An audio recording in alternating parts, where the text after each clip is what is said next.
In this documentary, we're sharing with you lots of information regarding love, relationships, and marriage. I want to talk to you about my story. I made a lot of poor choices as a teenager. I had to face a lot of consequences. I'm also going to share with you the transition that I made in making better choices.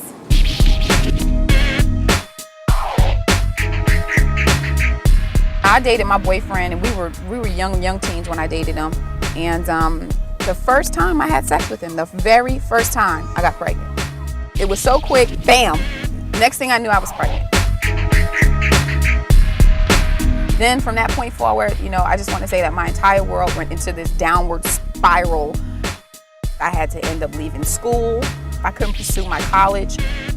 You get morning sickness, you get afternoon sickness, you get night sickness, you can't sleep. My stepfather didn't want me in the house. My mother was upset that I was pregnant, but they tolerated me, so to speak. Then I ended up having to get social services, which was only $322 a month. Let's see, we're pulling up. This is a block that I lived in for about 15 years. Some of the houses are pretty dilapidated. Most of them were they tore them down. I used to live down here a little bit more. Hey, what's up, Bixie? How you doing? How y'all doing? Hello? Huh? Just somebody. I used to live around here. We used to hang out in this building right here. We used to hang out all on the first floor, in the back of this building right here. But they tore that. It looked like they tore it down. I think it had a fire there. I would sit on this porch and we would play cards, smoke cigarettes and drink 40 ounces and do all that stuff, depressed and with a little baby. So this is it. This is it. My dad didn't live here, of course, because he wasn't in the picture at the time. I just grew up with my mom and my stepdad and my son. His dad was kind of in and out of his life, but it was hard. I mean, we struggled quite a bit. As a young person, I wasn't thinking about, I wasn't thinking about college. I wasn't thinking about work. I was thinking about taking care of my baby. How he's going to eat. How am I going to buy Pampers? What am I going to do? I'll see y'all later. I think all of my friends that I was with, all of them had several different babies as teenagers by several different other men, and there was no commitment, there was no child support, because what do you do when you date a man who doesn't have a job? He's a teenager, he's not working. Financially, he's not ready. And then my son's father wasn't there. He was out messing with other girls, getting other girls pregnant. We were living together and we weren't married. There was no commitment. He'd come over to my house anytime he feel like it. He'd leave anytime he feel like it. If he didn't feel like coming, he didn't come. It's just not a game.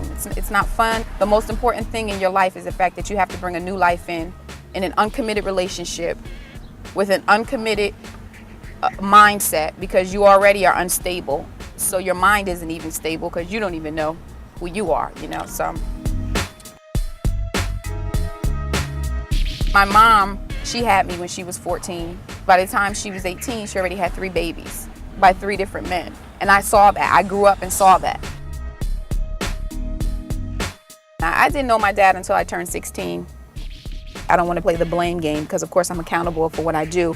But I really do think that if he had been in my life, if he was married to my mom, if we lived in a very structured home, I think that I probably would have been raised a little bit differently. I think I probably would have made a lot of different choices, and I don't think I would have been in a relationship sexually with an abusive man who did not care about myself or my family.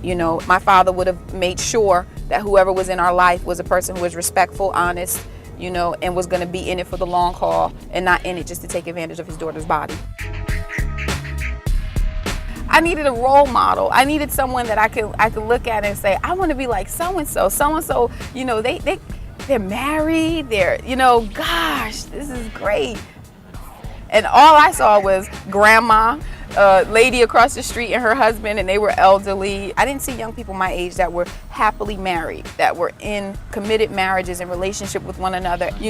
I didn't see that. All I saw was the hustle and bustle of a single family household where the stepfather came in and he was in and out of the person's life, or I saw people dating each other in relationships, uncommitted relationships, having babies. One month they're dating this person, they get pregnant by that person, they have the baby. A few months later they're dating a totally different guy, and then they're pregnant by that guy. And, it was just an ongoing cycle of things that I saw.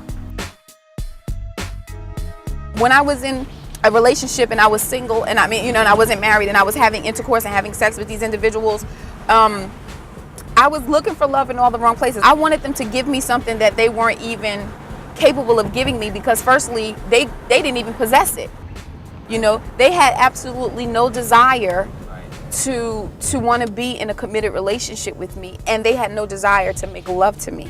They had no desire to love me. All they wanted to do was get some sex to feed that initial whatever it was that was going on in their bodies, and vice versa. We were lustful, we were in it, and then when they left me, I felt like so emptied out. A new beginning. Since I waited to be married and just experiencing what it feels like to wait, you're so focused. You're so focused on your goals. You're so focused. I did not date. I wouldn't put myself into those positions where I was with a guy at midnight in a place and it was just us two alone and the lights were dim and, you know, and soft music was playing and, you know, and of course we're attracted to one another, because I felt like it was a major distraction for a person like myself who was trying to hurdle over so many emotional things that I was going through at the time. And plus, I didn't want to become vulnerable, you know. I tell you, after being celibate, after that 1 year, you know, it's just like, man, I can really do this. I can really, and I can feel good about it. I didn't have to walk into a room and in the back of my mind think that I was with someone last night, if whether or not he was going to call me, whether or not I was ever going to see him again, or I didn't have to wake up the next day and I didn't have to feel like, oh, well, maybe I should go out and go get tested, you know, because I don't know, this guy could have had something I wasn't thinking at the time. It was just sporadic sex and it was just a one-night stand and, oh God, you know, oh my God. So now I didn't have to, you know, wake up with any regrets. It weeded out all of the bad guys, and it started causing all of the guys with integrity, all of the guys who were about substance, who had substance about themselves. Those were the ones who gravitated to me because they knew I had a standard. They knew I had boundaries. I waited and I got the real deal. Yeah. He makes love to me. I don't have sex. I make love. You know what I'm saying? So there's a big difference. I wake up, I don't have any regrets. I know my husband's coming home after work. I know he's not out sleeping around with the neighbor. You know, we love and respect, because he's my best friend. Everything that I did not have in an uncommitted and an unmarried sexual relationship is everything that I do have now. It's wonderful.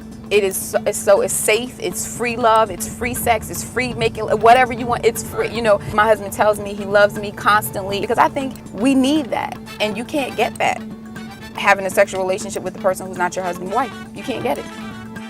Sex is not what holds the marriage together, but sex is just the plus.